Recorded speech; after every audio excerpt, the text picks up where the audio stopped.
Okay, good day ladies and gentlemen.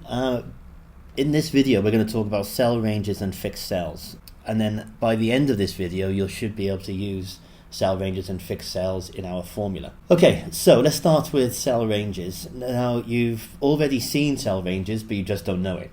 Let's look at these 9 cells here.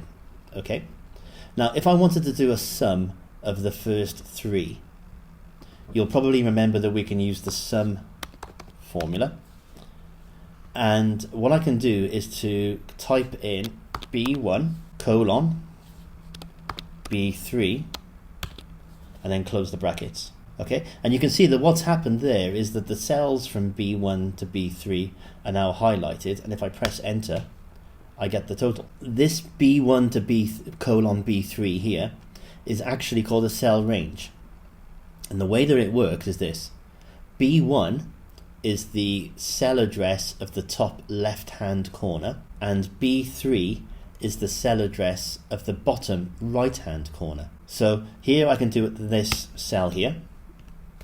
That's all great. If I wanted to do a horizontal sum along these rows, I can do sum B1 colon D1. That gives me those. So from B1 to D1, or as I said, I can highlight, because I can control the top left and the bottom right hand corner, I can do this. I can do sum B1 colon, and then the bottom right hand corner is going to be D3, and now I can sum the whole of those numbers in that block.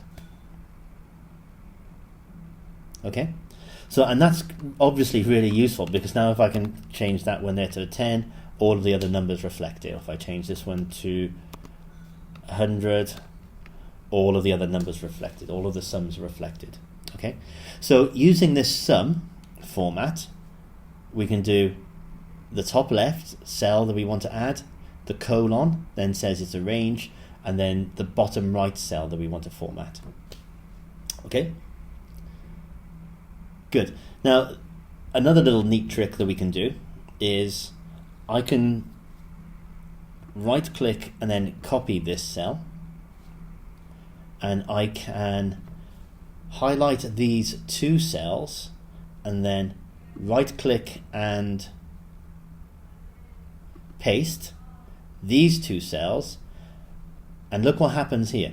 Okay, so here if I do F2 here, we can see that this is automatically copying B1 to B3, whereas this one is automatically copying C1 to C3, and this one is automatically copying D1 to D3. So that copy and paste that I just did automatically moves the cells across that we're trying to sum up.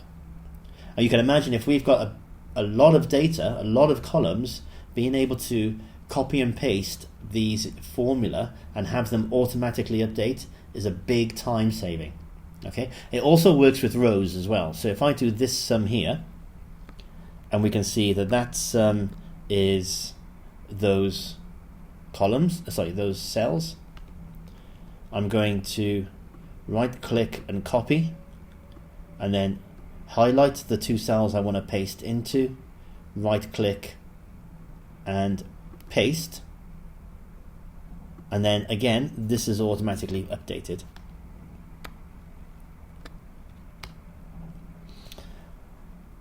Good. Okay, so that's cell ranges and cell formula. The next thing we want to talk about is fixed cells, but before I talk about fixed cells, I want us to just take a quick look at this cake table here. Okay, so while I'm working from home, very little healthy to eat, I'm just eating cakes all day.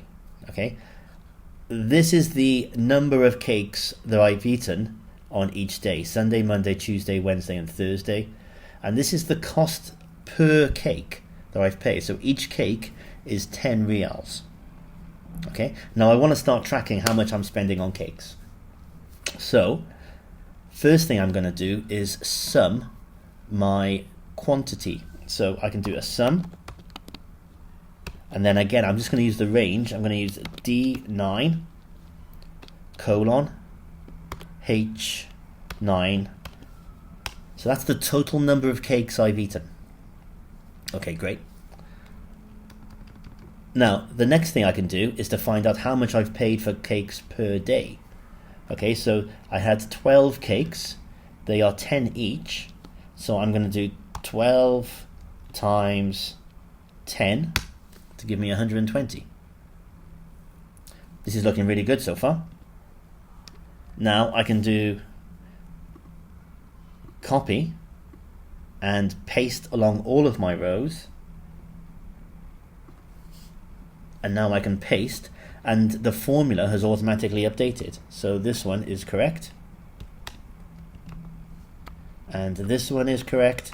And then finally, for me to get the grand total of the amount of cake that I've bought, I can just do H11, and I'll do it backwards this time, just to D11, sum all of those up, and that is the total amount of cake, the total amount of money that I've spent on cake this week. Okay, so there you've just seen that we've used a sum with a range to calculate the total. I used a formula to calculate per day, and then I used a copy and paste to copy these cells across, and then finally I've used another sum to copy the whole thing across. Okay, so that's going to be our cost sold table that we're going to use in our next example. Okay, so this example is great, but it has one problem. I've got to type out the cost per cake every day for this to work, and as it looks like I'm going to be home for a very long time, that means I have to keep on typing out the same 10 reals per cake for a very long time. Okay, what I want to be able to do instead is I just want to have a single cell that's got cost per cake. So for instance, by here,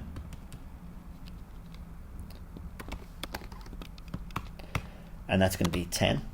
And then I want to use this cell, D15, I want to use that cell in all of my calculations. Okay, so it should be straightforward enough. Let's see how this is going to work. First thing I'm going to do is just delete this row. So I'm just going to right click, delete that row. Okay, so as expected, that's broken my formulas, which is fine. And I'll just delete them for now because I don't like looking at those errors.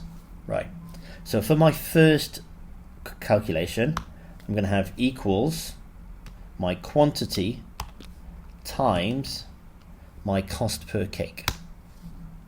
Perfect. Okay. Then I'm going to copy and paste my formula across. So copy, highlight the cells, and paste. Uh-oh, what's happened here? This isn't right. So let's take a look at what happened. Right, if I press F2, I can see that that calculation is correct. Okay, so it's 12 times 10, or D9 times D14. Gives me 120, it's great. Right. When I look at Monday and I do F2, look at what's happened. Because the formulas are automatically copying across, it's copied across my cost per cake as well. But I don't want it to copy across my cost per cake. I want it to use that single cell. So now what we have to do is use something called fixed cell references. Okay, and the way we do fixed cell references is we use the $sign, which is on Shift 4. So I put the $sign in front of the letter, and I put the $sign in front of the number.